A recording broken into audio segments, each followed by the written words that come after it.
Right, folks, so we've left just before the sunrise this morning and come across a herd of buffalo sort of just opposite our main camp.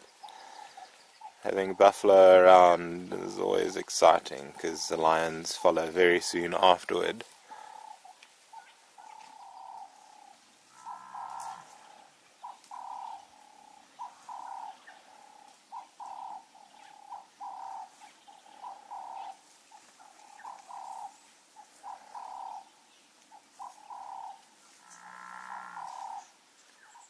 We're out on the eastern bank of the Sand River, just to the south of Mola Mola main camp.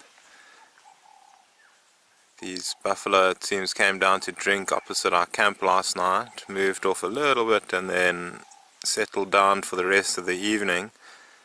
And they seem to be just in the process of waking up now, perhaps getting ready to move around and feed. What they normally do is loop to and from the river, as buffalo need to drink every day. Presumably a lot of the waterholes away from the river are starting to dry up, so buffalo coming to drink at the river close to camp will become more and more of a feature in our episodes coming up.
Seen a rhino running towards the open area from the south. It's just running to the Kippen River, but we can't see it. It hasn't emerged yet if you want to. Okay, cool. Thanks, man.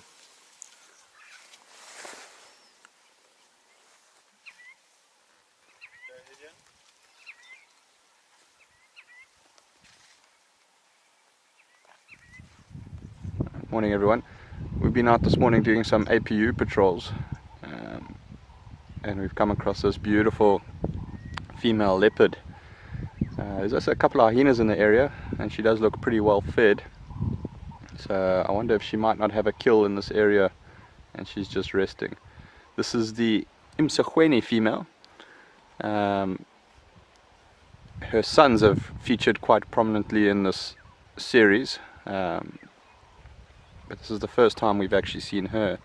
She's extremely recognizable. She's got only one eye, as you can see. An incredible cat. The fact that she raised two sons to adulthood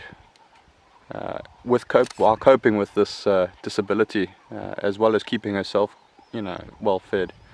Just an incredible cat.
Properties. So that's why royalty would live longer than the normal people that have silver in the ground. Right, folks, just a bit of chaos here because there's a leopard up this tree. It's terrifying every monkey in it.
So this is a young female leopard. We're not entirely sure which one it is. Its spot pattern seems to be a 3-3 spot pattern. It could very well be the same leopard we saw with the accipiter male the other day. Now that we can see a little bit better, we might get some identification on her and check with our neighbors if they know this leopard at all. Just from how relaxed she is with the vehicles, we can only assume she grew up on one of the reserves.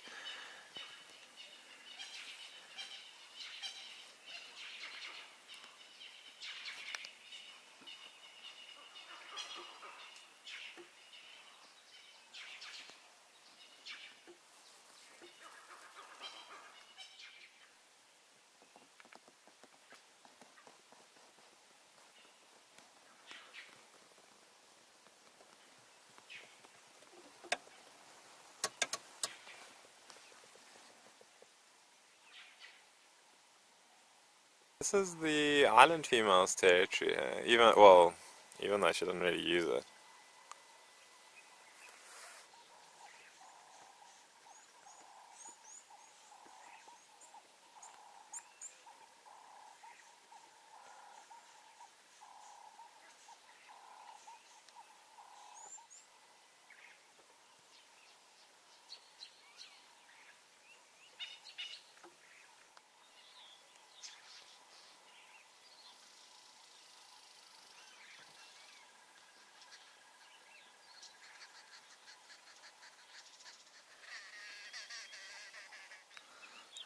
Just managed to see a tail flicking around in the grass there.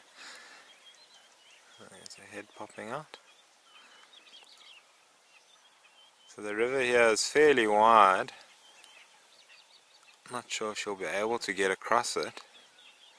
She could also be looking for animals to hunt in these reeds, like little bushbuck and some of the water birds. And then we get another large rodent called a cane rat. Not too many of them around, but where she is a type of place that you would find them.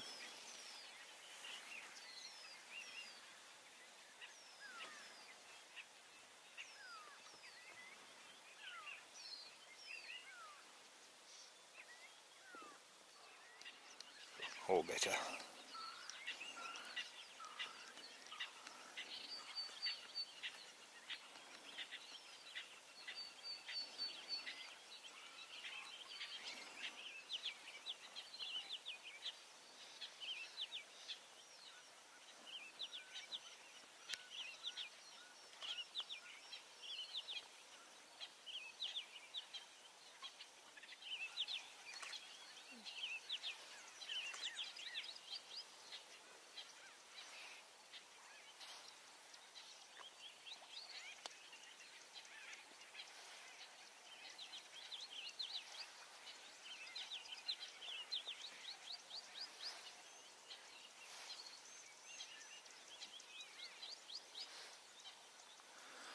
I'm not sure if she's seen something or not, but she's pretty much walked out of the island female's territory and is now in the territory of the Nkaveni female.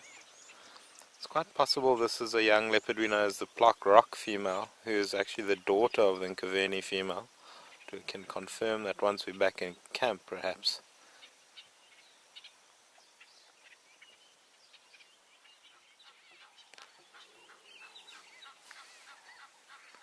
Folks, the growling you can hear in the background is Robin's stomach. She hasn't eaten in about 3 days, judging by the sounds.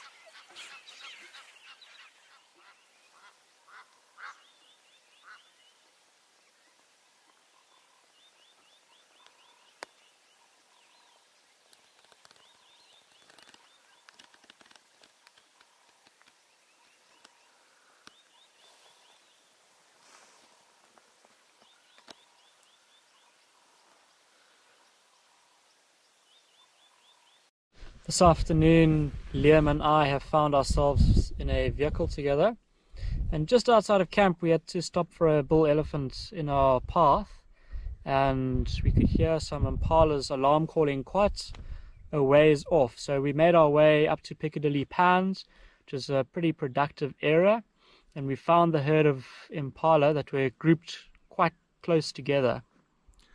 And that can be indicative of a sign that a predator's been in the area, namely a leopard, where the animals will group together. Normally they'll all alarm call at the leopard, and generally what the leopard will do is, if it's been seen, will move away as quickly as possible. But unfortunately for the impala, one of them didn't make it out alive. So what we actually did, because we didn't see the leopard, we were going to just look around the area a little bit more, and because they weren't alarm calling, we couldn't really get a distance or a direction where the leopard was. So we're just going to look at the sort of the bush line next to the pans, and that's when we found or saw the Piccadilly female, and she was dragging one of the impalas towards a shady spot.